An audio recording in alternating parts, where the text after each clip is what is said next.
Hello, welcome to Microsoft Excel o yung spreadsheet nating tinatawag.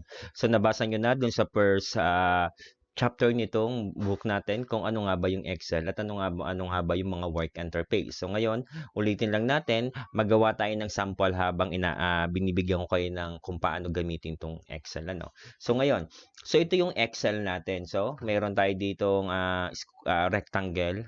So kung mapapansin ninyo, nag-highlight siya. Ito yung ating tinatawag na cell. Ano yung cell? Intersection ng ating column at ng ating row. Yun ang ating cell. Ano po? So, ngayon, halimbawa, paano mo mag-navigate sa Excel? So, paano mag-navigate? Using your mouse or using your arrow key. So, yan. Pwede left and right arrow key sa inyong keyboard.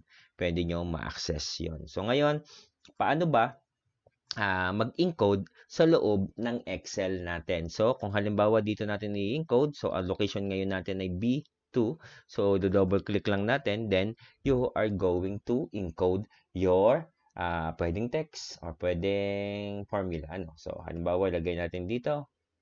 So, enter natin at ayan na.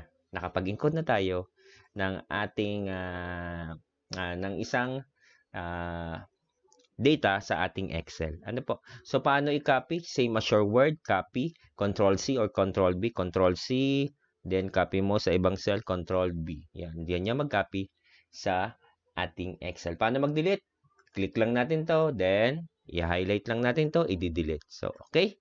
So, pwede mo nga ma-access ito dito rin sa ating formula bar. Ito, pwede mo ma-access din dito. So, ganyan gumamit nung cell natin. Paano mag-encode sa ating Microsoft Excel. Thank you.